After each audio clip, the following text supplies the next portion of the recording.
What's going on, guys? This is Random Rabbit here. Podcast number 11. 12. We're on 12. 12. Holy Yeah, smokes.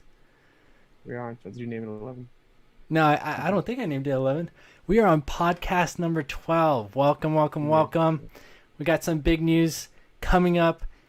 Everything's going down. Everything's going up. If you want to find out what's what, you stick around. And how you guys doing? Random Rabbit, Wyatt, Random Rabbit, Jeremy, welcome to the show. Welcome back. Thank you. Happy to be here, as always. Always happy to be here. Oh, man, big news today. Just to start things off, we're going to be talking a little bit about Amazon. We're going to be talking a little bit about GME, talking some crypto. If you're interested in any type of Shiba coin, that might be coming to Coinbase sooner than you think. And if you're interested in Dogecoin, well, find out and stick around. Let's jump into the topic number one. Starting us off. Some interesting stuff happened today. Actually, yesterday, AMC got added in to the threshold list yesterday. If you don't know what the threshold list, let me tell you. The threshold list is a list of securities that failed to settle in the previous 5 trading days. They are published by various exchanges in accordance with SEC regulation. These settlements failures may be indicative of naked short selling, although they may also be caused by other factors. So they made this threshold list, which means that AMC, until they are completely taken off the threshold list, cannot be directly shorted. So that is huge because GME back in January 21st this year, they were added to the threshold list. And we know what happened up until January 29th. It kept shooting up and they had to cover their short positions. So this is huge. Let me go in deeper into this. Regulation Show, which means regulation short sales, is a 2005 SEC rule that governs short selling. The regulation introduced the locate and closeout requirements aimed at curtailing naked short selling. So when we go in deeper into this, the main points that I'm going to say is they had 13 consecutive days where they failed to deliver. It persisted. Now, at this moment, there are only 6 days left from today, June 29th, for the short sellers to cover. So we got 6 days in order to check the market out and see how that's going to occur, what's going to happen. This means that hedge funds and the like cannot directly short AMC until it's off the threshold list. And what's even more exciting is DTC 005 gets published tomorrow. So that's going to be implemented, published immediately, effectively, right when it's published. So that's really exciting. So very bullish news on that. So And so you're saying that the last time this happened was GME, and what progressed after that was the rise in the stock. And so are you saying there's this the pattern with AMC now could potentially take that same rise? Definitely. This is what it means to be on the threshold list. You're not able to short this stock. And that's huge. If they can't short it, then they're going to have to do and use other means in order to make sure this stock goes down, which means if it goes down, it's going to be through illegal methods. Ooh. Or the legal method is by just selling your shares. Right, you gotta include that one too. People That's- can sell that's shares the- still. You That's can still- sell your shares, but there is about 20% short interest that the public is seeing through mainstream media that is out there. So it's still highly shortable and able to rise up, even though it is also believed that AMC is highly shorted as well. So we should see some interesting activity within the next 6 days. So awesome. another exciting news, that's what's going to happen, is they are retiring a dinosaur. Yes, FINRA is retiring a dinosaur. It is called the Order Audit Trail System. This Order Audit Trail System is the old auditing way that the SEC was able to get market activity. And they are replacing it with a new system called CAT, Consolidated Audit Trail. Now, FINRA established OATS, to recreate events in the life cycle of orders and more completely monitor the trading practices of member firms. So whenever you open an order, modify and cancel or close your position, that whole process should be tracked. But we all know that that system didn't work as well due to naked shorting, due to all these things, and along with dark pools. Dark pools is a huge thing that they're trying to keep track of. And when they're not able to keep track of these things, they implement a new system, which is this CAT system. So the huge parts about this CAT system is they're going to require each national security exchange and FINRA, as well as their respective members, to provide detailed information such as origination, modification, cancellation, routing, and execution. They're going to have to require certain data to be reported to the central repository by 8 a.m. the following trading day, reporting which is efficiently and accurately linked to an order throughout the entire life cycle. And they're going to require each broker-dealer and national security exchange to be assigned a code that uniquely and consistently identifies them to the central repository, along with every reportable event. So they're going to be tracked. Every asset and broker-dealer, whatever they sell, they're going to be tracked on what is happening. They are going to be looking at intra-firm linkages. So that is orders routed to internal desks and departments with different functions, i.e. Like Citadel could route to themselves through a dark pool to another part of themselves, of their business. And they could they're going to have to keep track of that. That cannot no longer be internal. Inter-firm linkage, such as orders routed between broker dealers. That's another huge part. Before they're able to do, they would usually do off-exchange market using dark pools and just broker dealer to broker dealer. Now they're going to have to show what transactions were transacted between the two. And another part is order linkage rates, but the increments. So along with synchronization of their clocks, they're going to require timestamps for each reportable event to the central repository to be in milliseconds or finer increments. So before they were just saying, oh yeah, we would need the OATS system. Okay, give us your orders by hourly, minute, and second increments. We all know high frequency trading. They could do thousands of orders in milliseconds. And that's where they needed this new CAT system, this new auditing system, in order to get even the millisecond and finer tuned second rate of these trade orders. So full implementation of the CAT system is effective September 1st, 2021. And this will give more visibility to the SEC about dark pools and manipulation in the market. Nice.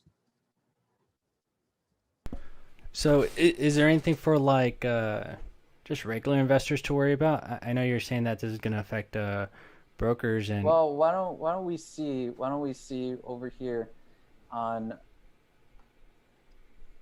the dark pools. Let's just go to this cboe.com site, and we can see today the percent of trades through dark pools for today. You want me to hit all the buttons? Hit all the buttons, or you could just hit the ADF button. So the ADF button is the one button that we know is the NASD ADF, that is dark pools. The other one is the FINRA NASDAQ TRF Carteret DQ. That's the regular market that has the other points. So when we look at that, you can see that today dark pool trades consisted of 43.95% of all trades. And right below that, the regular market, 35.4% Oh through my exchanges. goodness. So, and we could also look back in January. You know, you look back in January 1st, January 2021, 2021. In January, you can see that that's when dark pools started seeing the most activity. Yeah, that's a spike. Starting at December 24th onward, all throughout January, it was at its high with its peak on February 9th as well. So regular investors, you're seeing that retail investors, we don't have as much insight into the market. When the SEC gets this information, they're supposed to supply this data to the retail investors because we are supposed to be playing on a free market as well. But it's also better that they get the information first so that they're able to see the manipulation in the market firsthand. And with every broker dealer being tagged and market maker having a unique ID, that's going to show who did it, who made the actions, and that's going to give more information. Another cool site is the stockgrid.io, which gives the short volume of, we can see the short volume if we look into it and look up the ticker GME. You can see that through dark pool activity, 54.39% was short volume.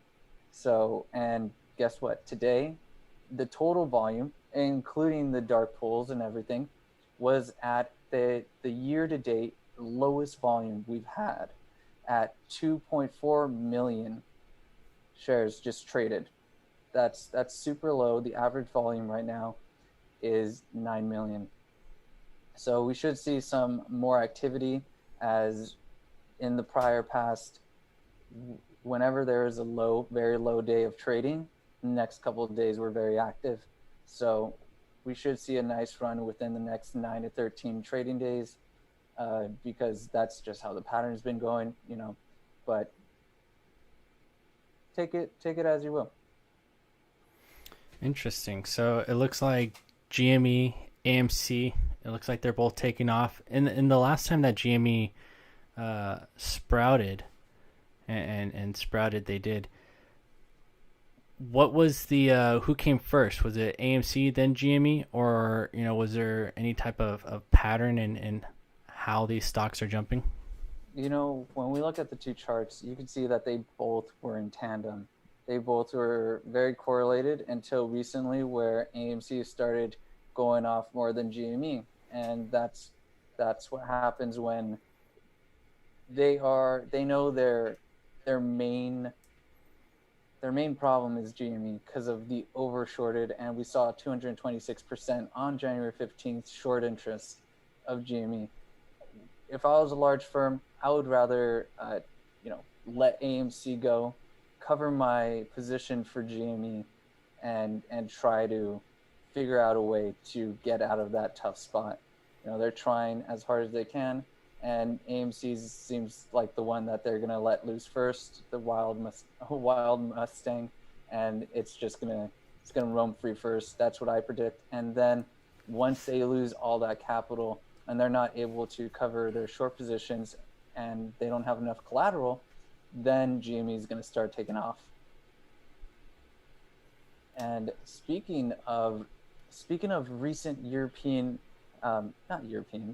speaking of recent investors and investment brokers, a European investment broker, T212, they have started notifying general investors that if they don't provide consent before July 13th about the investors being able to lend their shares to shorters, then their account will be limited to closing or just reducing positions only. So that's an interesting take. They look like they could be the next Robinhood, but they're pretty much just saying, hey, we want to lend your shares, and if you don't give us consent before July 13th, 2021, then we're just going to restrict your trading. You're just going to hold whatever's in your account. We're just going to leave it there. You're only going to be able to close your positions or reduce your positions, and it's just going to be nothing but just something you'll look at your screen for, which is sad because how can, in a free market, brokers begin to limit their investors of what to invest in? So that's another interesting tidbit there. Sounds like a conflict of interest when it comes to like investors not investing what their, the capital that people want them to invest in, right? Is it conflict of interest? Well, it's more of, I would say it's, I don't know, neglect to what a broker actually is supposed to be, and negligence, because they're supposed to be there for the people. Yet they know that GME is a very, very risky stock right now. And they want to start lending out your shares because they and do a quick spin on it and say, well, we make a moderate profit through lending your shares out and gaining interest, and that's what we want to do. Well, investors should have the voice to say, hey, we don't want to lend out our shares. This is ours, and we don't need to do that. Right. If you can legally ask for your property to not be lended, it's you asking people to allow that to happen, else you have restricted access to the market, is like saying it's your right to do this, but if you do this, we'll punish you. So in a way, it's kind of like skirting legality and kind of giving you that, kind of putting you in the corner and saying like, you can do this, but we'll punish you for it. And as a result of that, I think that you're just going to get sued. I think that's stupid, and I think they deserve to be sued because they don't have the right. You don't have the right to do that to people, to restrict free market access because they don't do what you want them to do, because you perceive they're not giving you enough liquidity when it's their right to deny you the ability to provide that service because it's using something that they own as opposed to something that the brokerage owns. They can short all they want if the brokerage wants to own the shares, but they won't because they have to stay delta neutral and they don't want to own any positions. So it puts them in a tough spot. It limits their clientele, but their purpose is to be there for the betterment of the investors and to keep money moving, especially as a market maker and as a fund for themselves second. So Exactly. should investors be worried about going in with these brokers, or what's kind of the definitely. warning or takeaway? I think that a lot of people, there are a lot of brokerages out there, and everybody wants to use the kind of a new hip one that gives you free this, free that. I think that your best bet is to stick with some of the bigger traditional brokers like Fidelity and TD Ameritrade, Interactive Brokers, right? These guys are big, these guys are strong, they have lots of money, they give you commission-free trades. I think if you keep sticking out with these little guys, that it's advantageous for them to want to allow as much position taking as possible in both directions to bring in commissions for themselves and put themselves on the radar. So if Fidelity came to me and told me that I wasn't allowed to do something with my property, and if I decided to do it, then they would restrict me, I would pull my money out immediately and go to another brokerage, because that's the glorious part of having a free market society, is if they don't want to do it, fine, you'll find somebody else, because there's many other brokerages out there. So whoever that is, the T22, whatever it is, T2 to hell with you. and 2, yeah, exactly. Empty your accounts and go somewhere else. Like, who gives a shit about these It's people? like you They're buy just an one more Xbox. loser brokerage in the world. Yeah, you buy an Xbox, it's right there. You're not using it. Someone comes over and says, hey, I'm going to lend this out just because it's just sitting there. And this is your property, but I'm going to lend it out and gain some interest off of it. And you're just like, wait, this is my property. So, right, because I understand, and it's not because remember, stocks aren't the same as cash and normal capital, right? Where a bank lends out your money in the form of loans. Like, you lending out a share is not the same as you lending out some form of cash to do as an investment. You lending out those shares is just so somebody else can take a different position. And as we know, as we've seen over and over again in the last couple of months, is that people are using these shorts and kind of they're getting washed out in the market in these huge positions, and they're getting lost. And that puts it at a loss for not only for the firm, but for you as an investor, because that's your technical share. And when you want to cash out, you might have problems with fail to deliver from your brokerage. You may have inabilities to get your asset when you wanted to, because again, it's not the same thing as normal capital. And I think that what they're doing is stupid. It kind of sounds like a desperate move on their end. Are they trying to cover their own I don't what liquidity. angle they're coming at. It But just sounds like they really want to get involved in it, and they don't like that a lot of people on theirs are saying no, and that's tough because when investors have rights, and you're not skirting the rights and telling them no they can't, but you're putting them in a position that says like do this or else. I don't know, unless their plan is to get people to leave, in which case they free up more capital for other investors and try to flush out the ones who are holding and get new investors that won't want to hold and will allow them to short.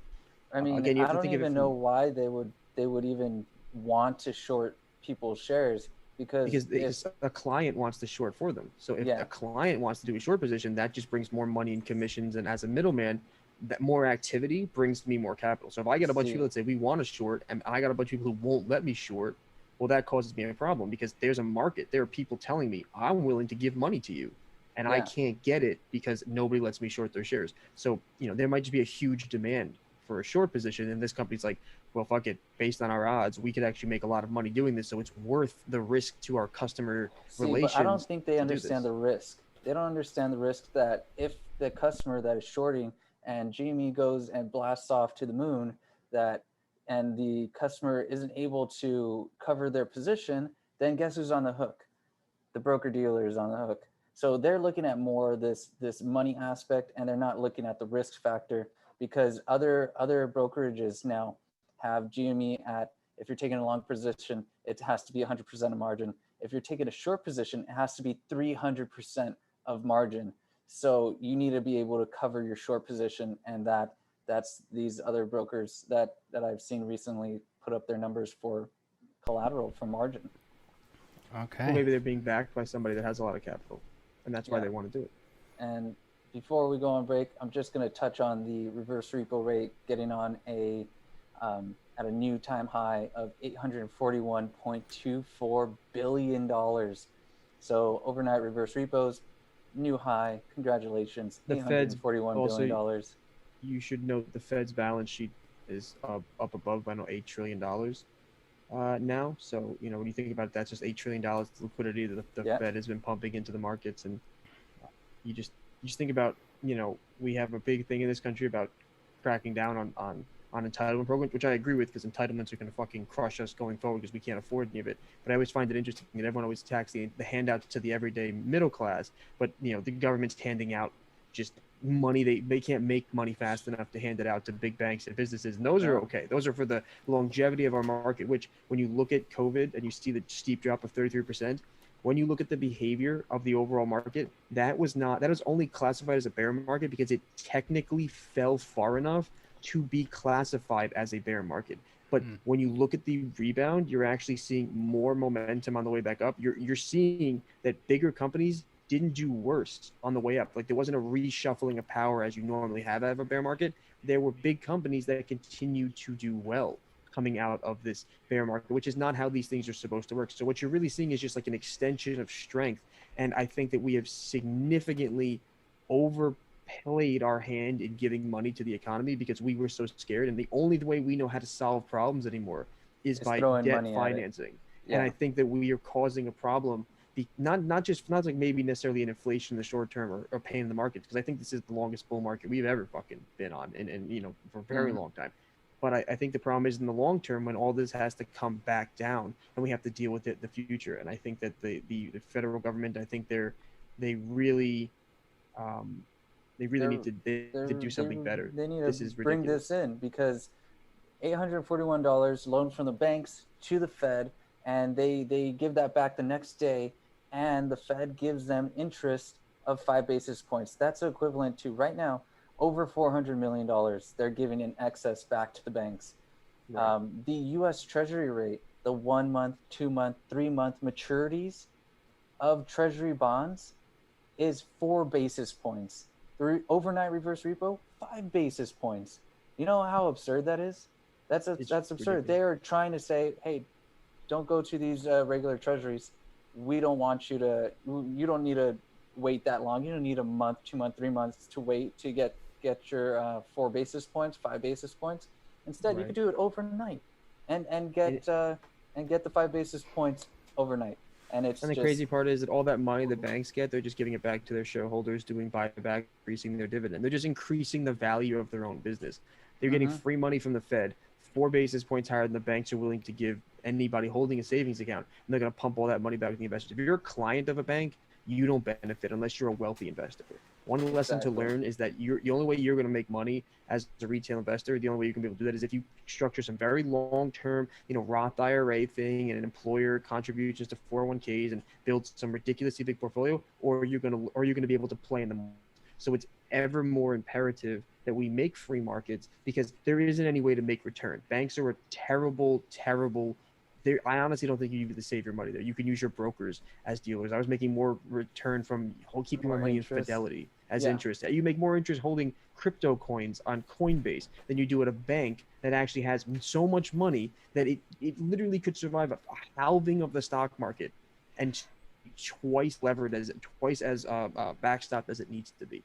So I mean, I don't understand. I just It's I it's just I don't a understand. crooked market. It's 2008 all over again. Instead of the government directly bailing out the banks, they're now giving them a stimulus check every day, the next day, And they of just keep millions going, and they're and going to keep millions of doing it for dollars. years. That Yep, does not sound I don't. fair at all.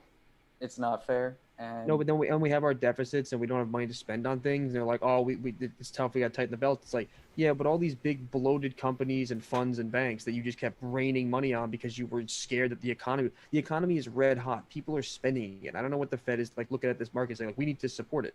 To support it, we stupid. It's just the government botched the government botched in every way, shape, and form their management of COVID, and they're botching the after effects. And even though inflation may prove to be transitory and things may go back to normal, the amount of debt, the deficit spending, the gaps in wealth, the gaps in trust of the system, all of these things are huge amounts of damage, and the lack of regulatory effort has just been abysmal. So they just need to, I don't know, they need to do better. I mean, it's not for me to say what they should do, but then again, I don't work there for 30, 40 years, and I haven't trained, and I don't get paid the money that these people get paid to do these jobs, and it's not my responsibility. But I know that I don't need to be a mechanic to know if my car doesn't run properly. So I don't need to be an official in the Fed to know that, the Fed, the SEC, that these people need to, just they need to do better. They just need to do a better job. This is ridiculous. And when we get back from our commercial break, we're going to talk about political figures that I believe are doing ethical violations and huge conflicts of interest. And with that, we will be right back, ladies and gentlemen. If you had any questions or if you want to comment, definitely ask away, and we'd be happy to answer anything. Be right back.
All right, so let's talk about a political figure. She was the former head of the Federal Reserve and is now chairwoman, and now acting U.S. Treasury Secretary.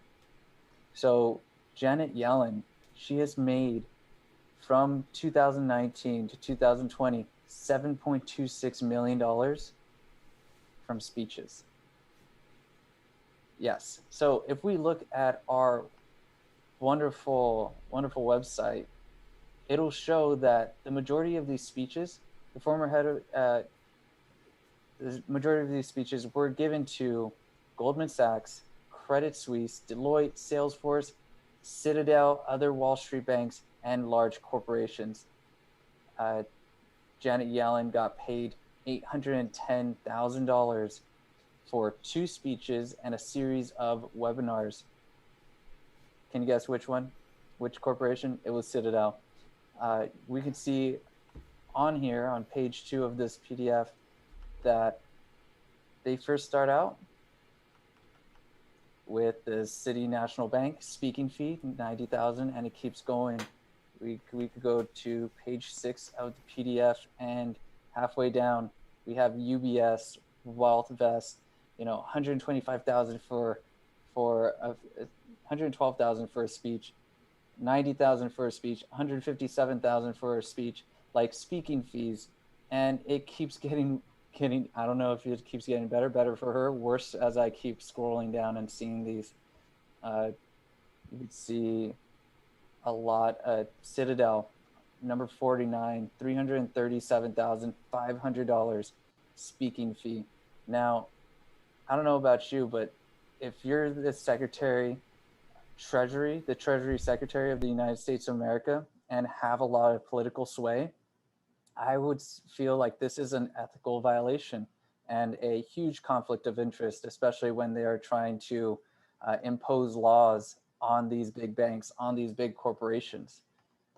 What do you think? The problem with, as I've said before, the problem with finance, the problem with most things in the world, is not the institutions. It's the people that run them. It's the people that misuse. It's the people that find ways around them. You cannot be a regulator of an industry and take paychecks of any kind from that industry. That is, by definition, a conflict of interest. If a judge in a courtroom knows any of the parties in the case, the judge must recuse themselves of the case. You will literally sit there for days and go through jury selection until the lawyers have found jurors that not only have no relation or knowledge of who these people are, but have no bias towards the case. There's a reason for this. It's because they get the most unbiased, the true form of justice, right? The most objective outcome. You do not want any bias. You do not want any influence on that process. And more aptly now for the financial markets, in 2008, right, the 2008 crisis, the problem wasn't necessarily that the rating agencies didn't do their job. The problem was there was a conflict of interest.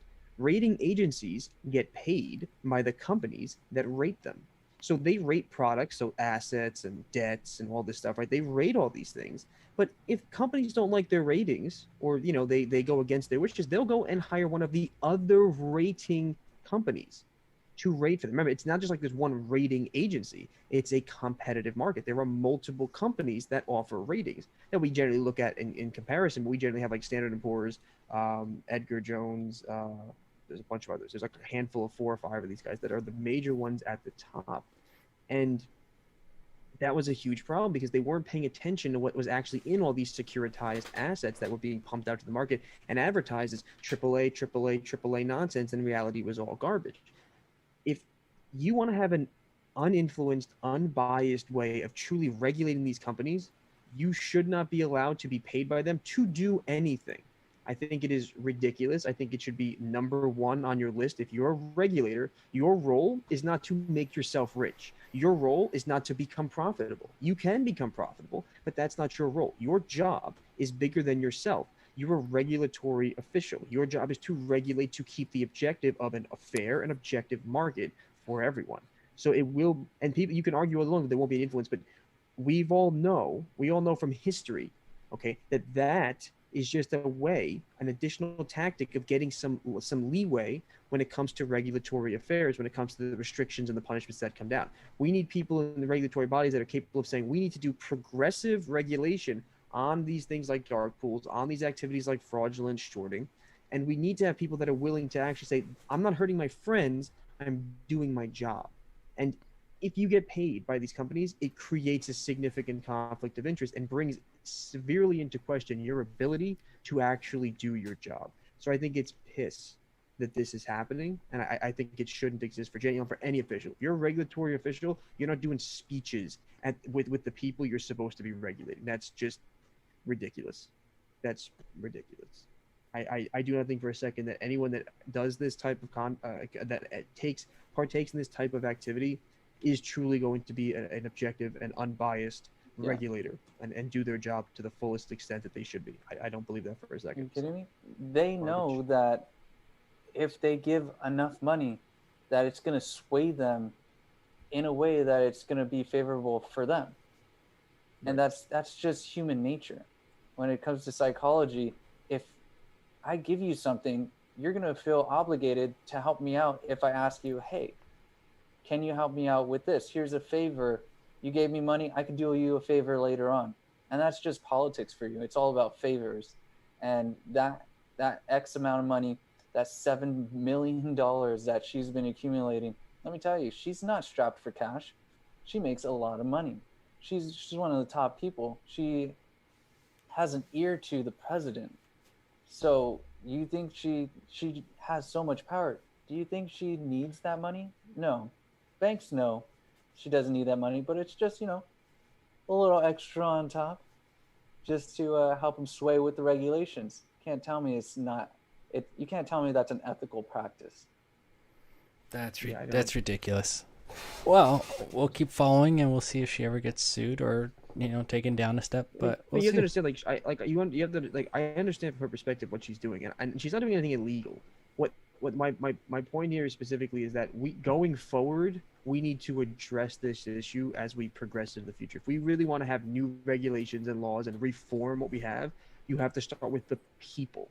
Everyone wants to talk about the banks. The people are the problem. If you're not going to reform the people, if you're not going to try to pursue personal liabilities for the people that commit fraud, if you're not going to make the people feel like there's punishment that's actually going to happen to them, then there's really no reason for them to stop. And it's just, you either do the right thing and you go after the people, and that's unpopular and people don't like you, and that's too bad for the job, or you're nothing more than a puppet. You're nothing more than a figurehead and a mouthpiece. You're not a regulator. You don't deserve to be praised. You don't deserve to be revered. It doesn't matter about your legacy, because if in the end all you do is sit there for profits, and all you do is care about yourself when you are in roles that you're supposed to care about a bigger than yourself entity, I have no respect for that. I don't understand why we allow that to happen. And that's because the old way still exists, and we need a new way. And this will take time, but that's what we have to target. Fix the people, and they'll fix the industry. It's interesting that when I see this filing on page 16 of their filing, it says there's an area that says gifts and travel reimbursement, and it says NA not required for this type of report. So they need to find a way that it's not a gift, it's a service, and that service is speaking. So that's their loop. That's their little loophole. The amount of things these companies can just hide off to the side is not real. And why do they do that? Because it's unnecessary to report? No, because they know if they report it, people might actually ask questions, and then they'd have to justify it. Then we have to get into this where they know that some of the things they do bend the rules. They just want to make it easy so that all companies can play this field. But the problem is there are many more consumers and retail investors than there are big institutions and companies. If you're going to stack the odds for the big boys, when the little guys at the bottom don't even get a 1-to-1 vote in our democracy, I don't understand what our power is as individuals, unless we come together. And then when everyone comes together, it's all, look at the mobs. The mobs are here, and everyone's coming to rooting, and it's a bunch of lunatics. But if you're gonna rig the game for the big boys, then all the people can do is form a mob and take you down. So I don't know why you think that's so crazy and ridiculous. Maybe look at a mirror first before you start calling out people. Look in a mirror and ask yourself, are you really doing the best thing that you could be doing? Are you truly trying to make a difference, or are you just in it for yourself? Because if you are, you're no better than the thing that everybody wants to take down anyway. So you're going to be next in the firing, and I don't know why you should expect anything else. Great topics. I think we're going to keep continuing with this as the days go by, and especially if more and more individuals in our government are definitely taking advantage of being paid out. Let's jump into the next topics. Amazon demands one more thing from some vendors, a piece of their company. Let me put this up.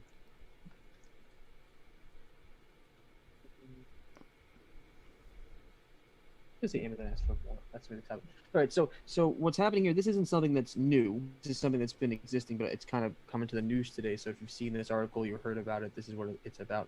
So Amazon, like Walmart, has a lot of pricing power and has a lot of power over their partners and the kinds of prices they can extract out of them, and pay for their goods and their services.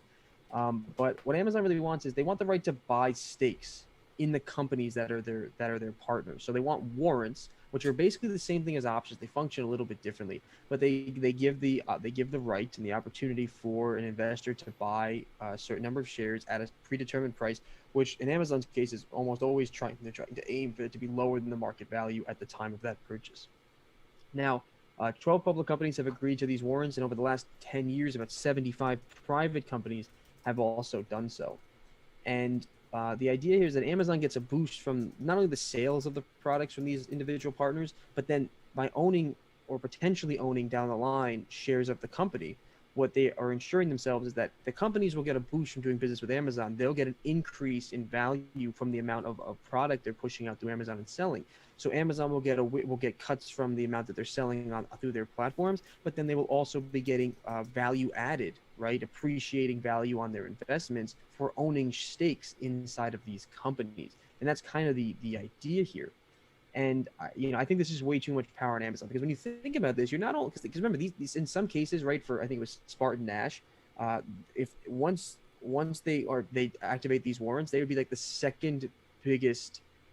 Spartan Nash is a grocery retailer, and if they execute these warrants, Amazon would be the second largest shareholder in their company.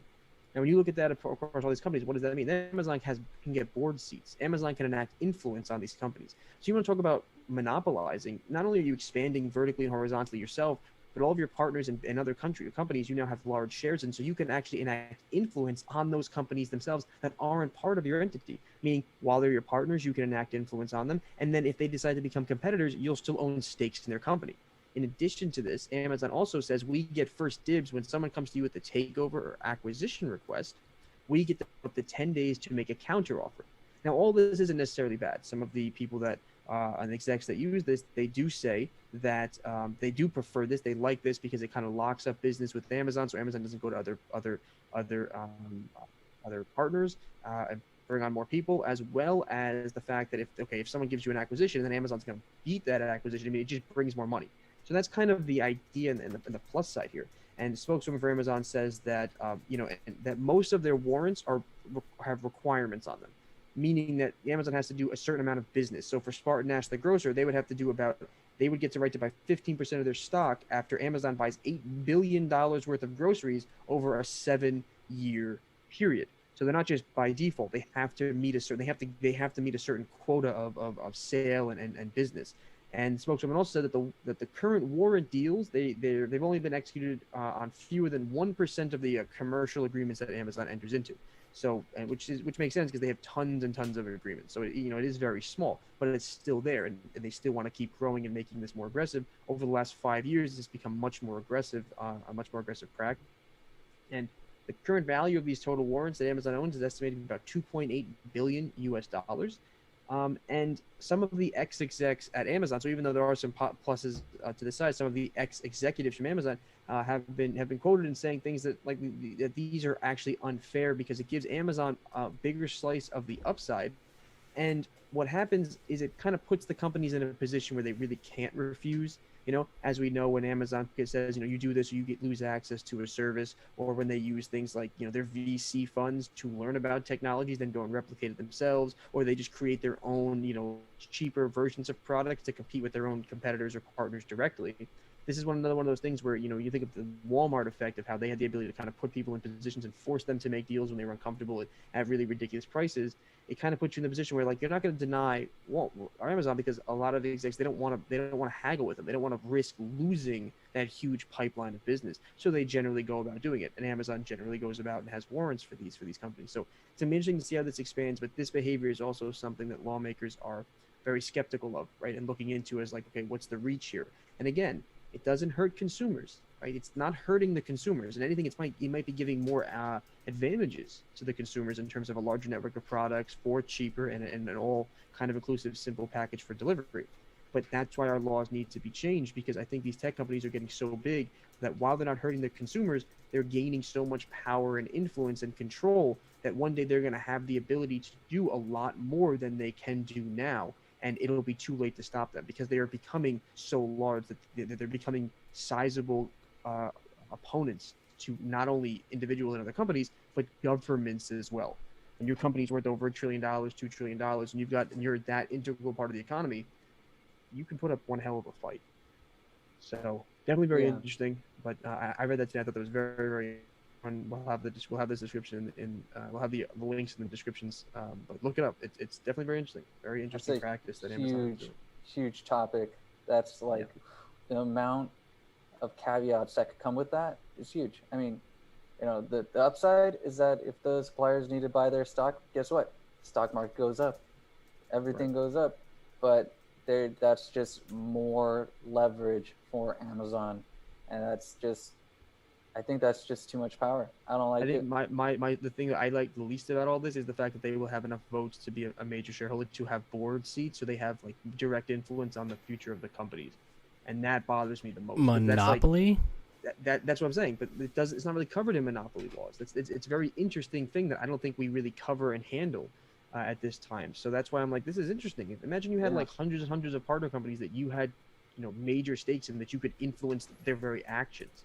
Makes Mm-hmm. it very difficult, I think, for them to break away in the future. So we'll have to see. We'll have to do more research into this, but it's still very, very interesting development. Interesting, interesting. Okay. Next topic. All right. So the next topic here that I will put up in the inside of the YouTube chat here is so the United States is currently, by most measures, falling behind in terms of electric vehicle production and sale to Europe and to China. So the gap has widened over the last 3 years, and between 2010 and 2020, there were about 10 million electric vehicles that were produced, estimated to have been produced. The U.S. accounted for about 20%, China accounted for 44%, and Europe accounted for 25%.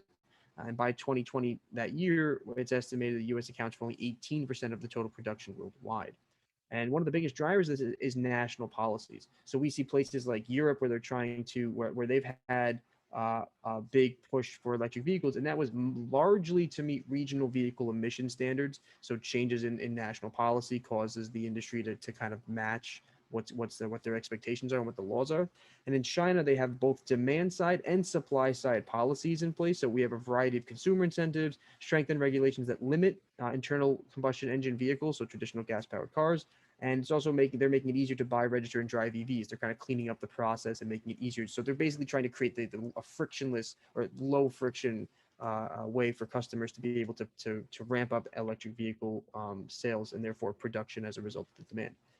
Um, in terms of sales, as of 2020, electric vehicles only made about 2.3% of sales in the U.S., while in Europe they had about 10%, which for reasons we just said, the laws are changing, so that makes sense. And China has 6%. Again, with all the incentives they have, where that makes sense as well. One of the things happening in America right now is we only have about 2 out of the 44 total vehicle assembly plants in the U.S. Were dedicated to making electric vehicles in 2020. And currently, there's plans in the works that by 2025, 7 of those 44 are going to be pretty much only EV producing. So we'll see how that kind of packs up the numbers here. But we're seeing a big push in all these other countries. And the current infrastructure plan that we have on the table only includes 15 for the United States. Currently has $15 billion in place for electric vehicle investments, as opposed to the 174 billion that we had before. So I think that, and this is interesting because there's a lot of things that are happening that other countries are trying to compete, technology we want to keep up on, but I don't know how we have to decide what we're going to spend our money on. These aren't cheap price tags of money we can just throw around. We have a lot of debt. It's tough getting these policies passed. But I think China will capitalize on this because again, they don't have as many regulatory hurdles. And same thing with Europe. They generally have a more, together network of citizens that were, or at least the ability to pass laws without having to go through as many regulatory hurdles. So I think that in both cases, they could lead on this. And one of the things to note is that when electric vehicle producers, when they sell vehicles, they generally sell their vehicles close to where they are produced and assembled. That's why you see a big push for a lot of companies to go offshore, to go to other countries, because when they want to sell in Europe or China, they bring their companies to that place as opposed to just shipping them overseas because it's expensive to do so.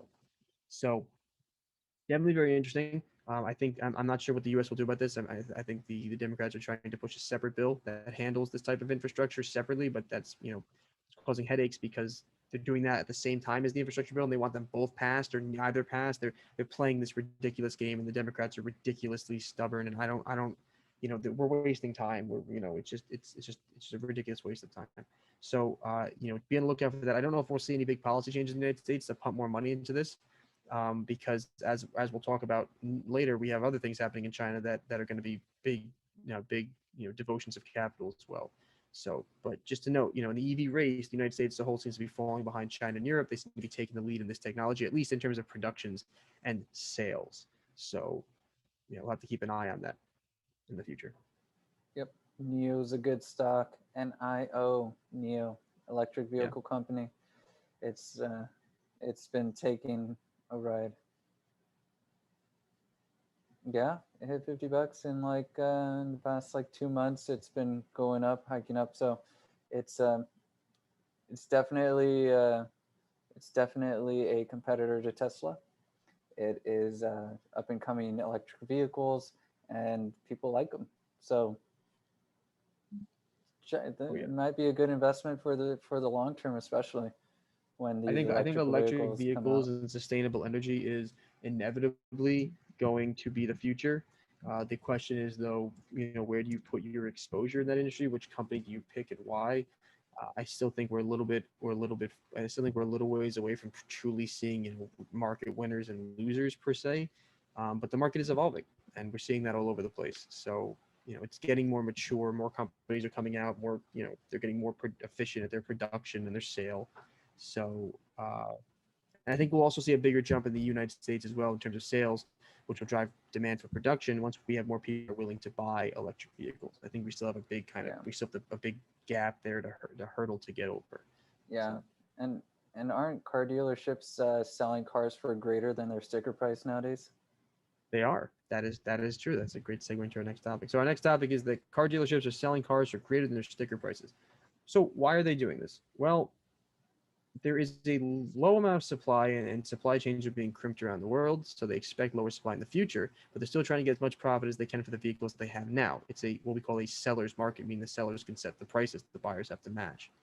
And currently, you get your MSRP, your manufacturer suggested retail price on your cars, but again, the dealerships, they buy these cars, they own them. It's not affiliated with the company, so they don't have any requirement to sell its services. They buy them from the company. I think in some states they're required to actually give detailed lists of how their pricing comes out, but most have the MSRP value on them. But then the dealers can really charge whatever they want. And right now you've had people doing that they're charging a couple $100 over, a couple $1,000 over, in some cases $10,000 over, and telling people, listen, if you don't pay it, that's fine. Somebody else will. And that's true. Doing that because they're acting to what's happening in the market. They're seeing low supply and they're like, okay, I want to get extra 10 grand on this car. You won't pay that. That's fine. But there's a low supply. Somebody will come in and pay me 10 grand. So we'll literally rather have you leave and go buy it from the manufacturer and go through all that headache and actually then buy it here because I'm going to wait so I can find someone to pay that price. Currently, by mid-June, about 3/4 of all vehicles sold in the U.S. went for sticker price or above. That's 67% increase by the end of May and 36% above the average for before COVID.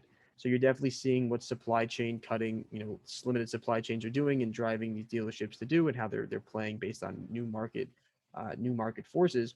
And there's no really end in sight here because there's just fewer and fewer cars on dealers' lot. As the supplies get smaller and smaller, people are going to want to keep buying cars. They're just going to have more and more pricing power, and they own them, so they have the right to really charge whatever they want.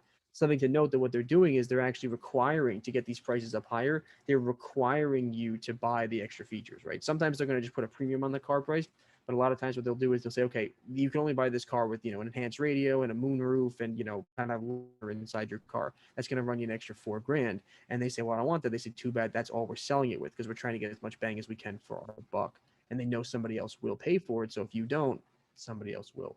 So if you're seeing cars that are more expensive and you're looking on the market to buy a car, just be on the lookout for these things, and be aware. Sometimes some of the alternative would be just you order your car from the manufacturer and you might wind up paying more, but you'll get exactly what you want, as opposed to a dealership where you might be forced to buy extra add-ons you don't want just to be able to get the car. But again, there's so many dealerships, so that's not to say for all of them, but that's just a trend that's being seen in the market right now. So just be on the lookout. If you want to buy or that happens to you, that's what's going on. Low supply. Dealers feel that they try and get as much profit as they have left in anticipation. So, I mean, for car suppliers, is there a stock to look at that would be affected by this? And according to what's going on in the market, how would it affect their price? Because they buy the cars from the manufacturers at fixed prices. The dealership owns the vehicle. What they do with it and how much they sell it for is completely up to them. It's no longer affiliated with those. Like a Ford dealership isn't necessarily affiliated with the Ford company, so they're not required to sell its services. I'm not 100% sure how it all boils down, but they do have a tremendous amount of freedom for how they price the assets that they physically own after purchasing them from the manufacturer, because that's how they really do this. They literally buy 5 cars and put them on the lot. It's ours now. It's your problem. It's not Ford's problem. Interesting. All right. Yeah.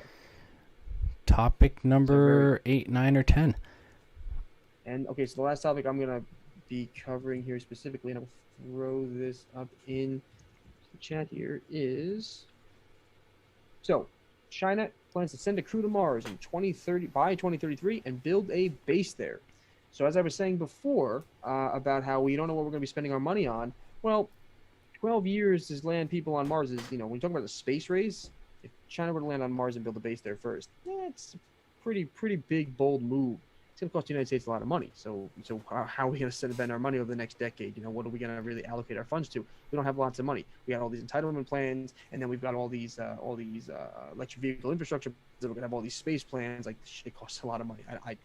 So we have to really pick and choose. But what's interesting is that they're planning their first manned mission by 2030. China is planning their first mission. And after this, what they plan to do is they're going to use the robots, the rovers they have currently there, to find a suitable place for base, send a manned mission up to build that base, and then start running regular cargo convoys back and forth, thereafter. They've earmarked their missions for every 2 years, so 2033, 35, 37, 41, and 43 as these missions to actually build the base and get the cargo up and down. And of course, they said the round trip will take hundreds of days, which we all know take at least 6, in some cases 9 months to get to Mars, depending on how fast and how heavy the ships are. And this is just China wishes to lead in this tech race, and they were the first to land a rover after the United States on Mars, so they were definitely in second place. And if they're able to get people on Mars and build a base. Game changer. I don't know what that would be a game. That would be a game changer in terms of the rates. I mean, I don't know what it would actually.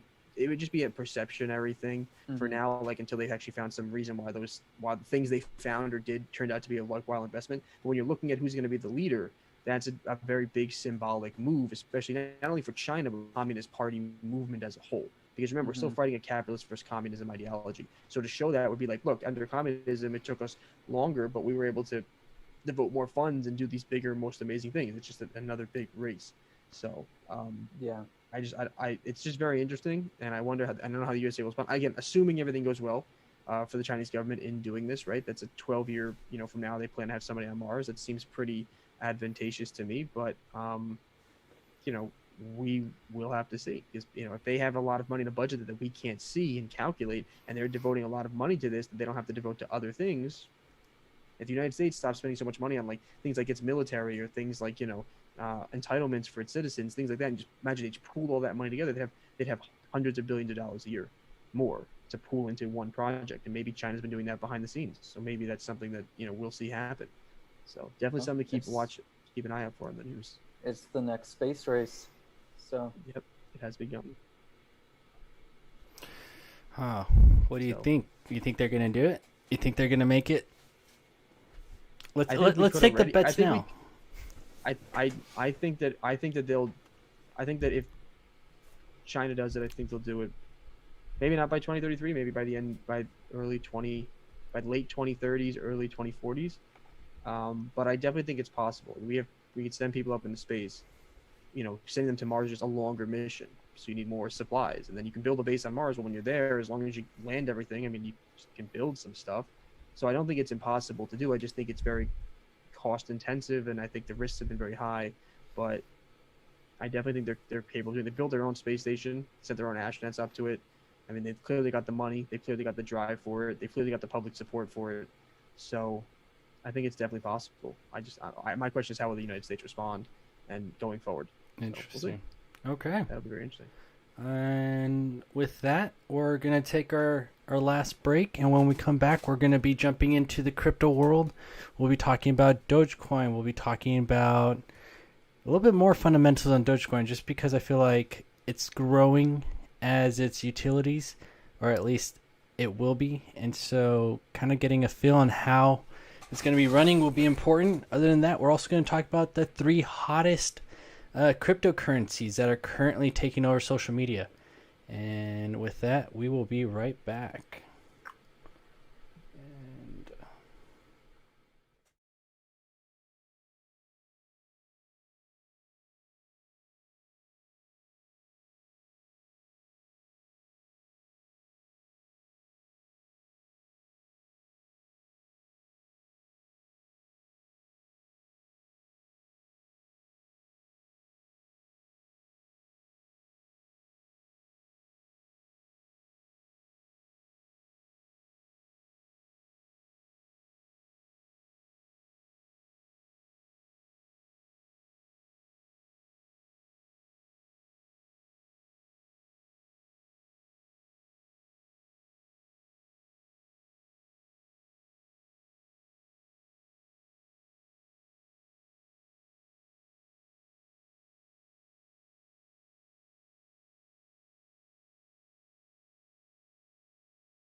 What's going on, my random rabbit people? We are here with our cryptocurrency news of the day. And so we're going to take a little dive into what's going on with some Dogecoin. Right now we have some more individuals saying that they're going to be accepting Dogecoin as a payment option. Right now it's going to be Get Your Guide. They're allowing transactions to happen through their website. And if you have Dogecoin and you want to go and take a trip, you could spend your Dogecoin here.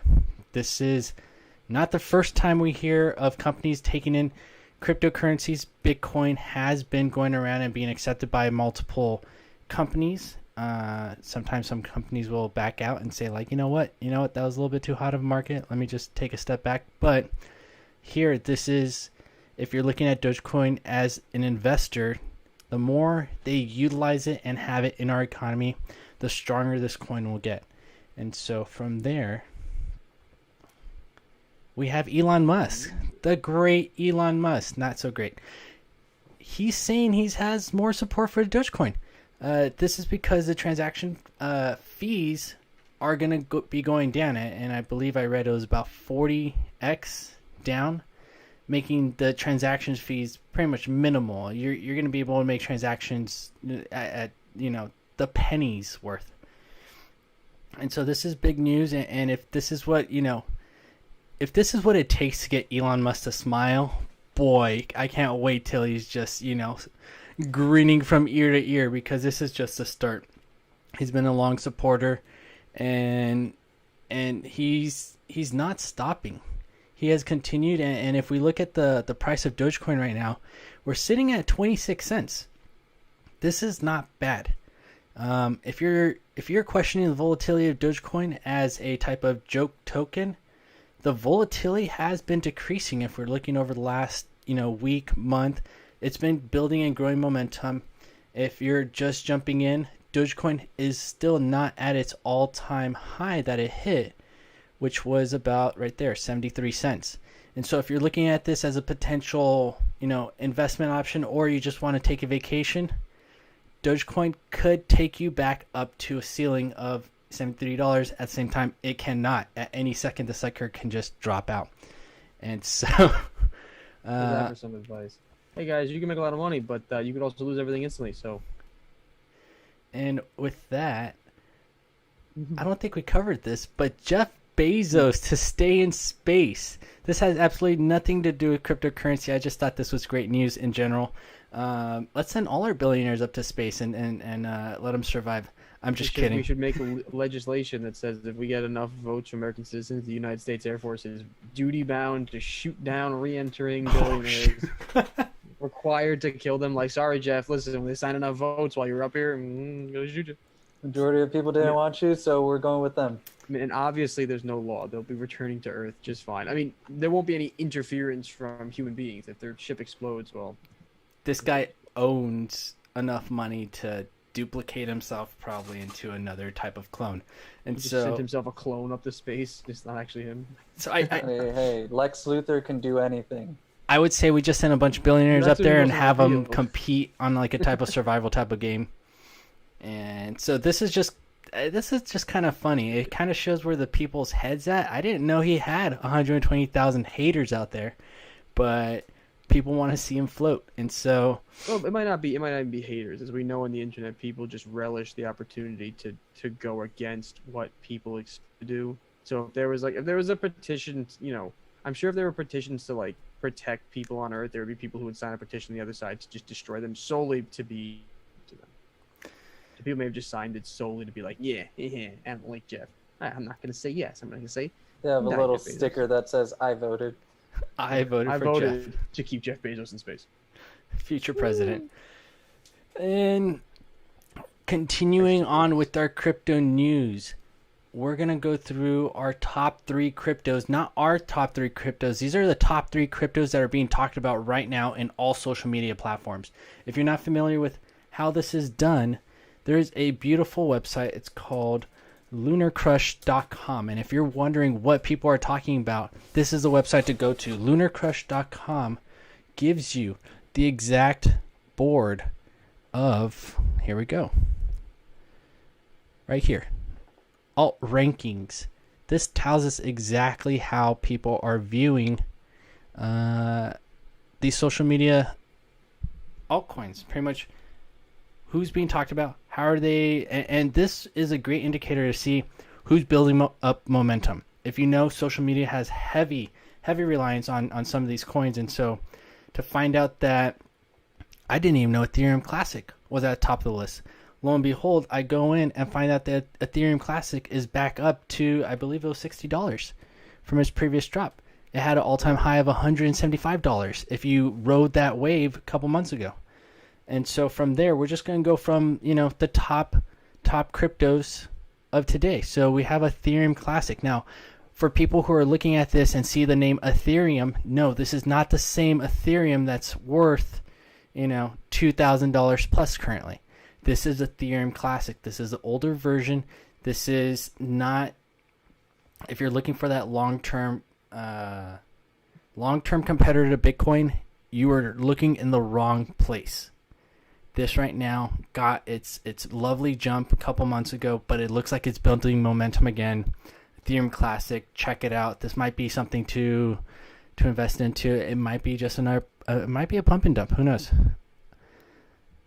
I think they're all going to be pump and dumps. The next one, VeChain Thor. VeChain is coming with their own type of public blockchain. And this is just, everybody's trying to make something that's decentralized. VeChain is coming out with applications that are going to allow builders to build within an ecosystem so that they can have their own type of control over the blockchain. With this, it's interesting that when I was previously looking at this, VeChain was actually number 2 in the list. And our number, it turned into number 3. Currently, our number 2 would have been our number 3, but this is Shiba Token. Now, Shiba Token is another risky one, and they came out kind of competing with Dogecoin, but they are coming out strong. And strong as in there are more exchanges who are recognizing Shiba as a token to want to trade in their exchange. One of these being Coinbase. Anytime a coin jumps into Coinbase, they're allowing their mass number of users to now have access to this very limited coin. Initially, it was pretty difficult to purchase. I believe I had to go through PancakeSwap in order to get my initial investment. Now that they're coming to Coinbase, that's going to be a game changer. Now, what did happen is that back in June 16, when they were trying to put it onto Coinbase, they had technical difficulties. And so, as of right now, let me see. I don't even think I'm able to purchase Shiba on Coinbase right now, which is interesting because a lot of these different smaller coins are having their difficulty in staying on these exchanges, or at least for a long period of time. And so let's see, Shiba is currently not supported by Coinbase. Now, that does not mean that it's going to never be on Coinbase. If anything, I feel like this is a preemptive indicator to say, you know what? If the majority of people haven't had access to Shiba yet, and once it does get access through Coinbase, what do you think is going to happen to this coin? Now, currently Shiba is sitting at less than a penny. And so if you have a very, very low risk tolerance, or you just want to just gamble in this market, I recommend Shiba.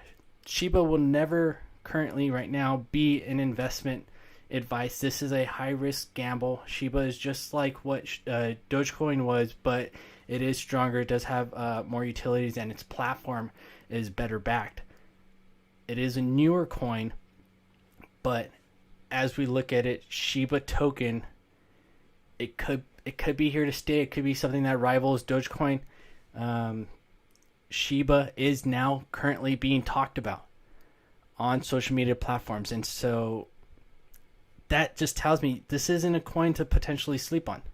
This is going to be something that you're going to want to get in on, and as you can see, we haven't had a huge pump or dump recently, and in my eyes, this presents an opportunity.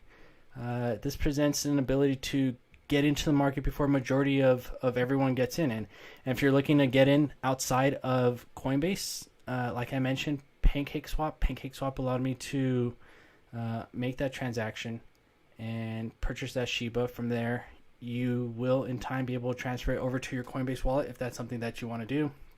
If not, transaction fees are lower through PancakeSwap. And with that, if you're listening yesterday to ICP, the advice that it was the highlighted meme, not the meme, it was the highlighted token of yesterday.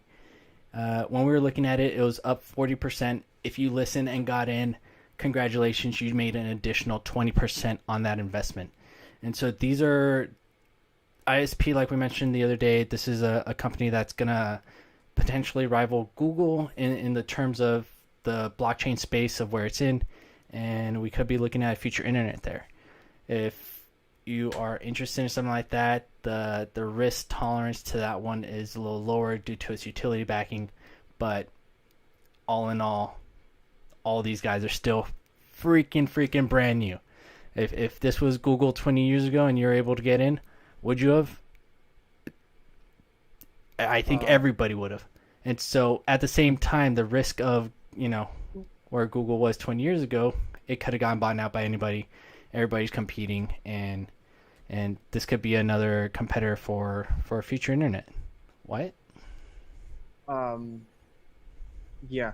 It would have been in Google, is what he says. No, that's not what I was saying. No, I was gonna. I'm much more critical than that. Sorry, Jeremy. What I was gonna say is that I think that the business models, scale, and algorithm proprietary formulas are probably vastly different. So I don't know if it's truly accurate to say that this company's pipeline, right, the future ending point is necessarily would be Google as a comparator. Oh yeah, no. This is so if you looked at Google 20 years ago and you're like, what are they doing on the internet? And you're questioning like the potential of Google. Google took its own path. We have no idea what path these guys are going to take or how they're going to progress into the future. Right, but they would most likely, they probably would need Google to do this, since Google iterates and scans the entire internet. To make a blockchain internet that would have to run separately from the infrastructure of the internet, I imagine they would need a search engine. And I imagine that would probably wind up working with Google as opposed to against them, because they would have to reinvent the wheel. Google has a really fast wheel. And it'd be interesting if some of these companies do, buy out or start utilizing some of these cryptocurrencies in order to get a leg up, because they have all the money to do it. They have the developers. They have literally everything to compete. Right, but remember, the only reason they might do a buyout if they see potential to actually make profit and implement it. If they don't, then they won't. So, I mean, just as much as you would take a signal for a company to buy out one of these companies as a positive sign and saying, okay, this technology is really valid and Google's going to use this because they paid for it, they want the technology, you could also look at as a proxy for companies that don't want to buy out this technology as potentially that it is not yet fully tested and the risks that have been assessed are greater than the willingness to make that buyout investment. Not necessarily, but depending, if you look at one, there's always a flip side. Yeah, absolutely. That's fair. Guys, I think we covered all our topics for today. Yeah, I think that's pretty good. Man. Ending now, podcast number 12. That's podcast number 12. Time flies by when you're having fun with just learning more. As always, boys, it's a pleasure, gentlemen rabbits. Gentlemen bunnies. Gentlemen bunnies. For anybody who's out there who has any type of questions or are interested in any of our topics, we do cut up all of our videos. We throw them up on our YouTube, and we absolutely encourage you to comment on there. We did have a few comments from the other night. Great comments. It's nice to see that you guys are listening and that you guys are actually challenging us, because call us out on our BS. If you think it's BS, because we're ready to fire back. Your research versus ours. And so it's all about working together. It's all about growing this community. It's all about making sure that we're making better investment choices. And that's exactly what Random Rabbit is here for. If you found value or benefit in this, tell your friends, tell your mom, tell your grandma. Let them know that there's money to be made in this market, and to do it in such a way that's going to make you sleep better at night.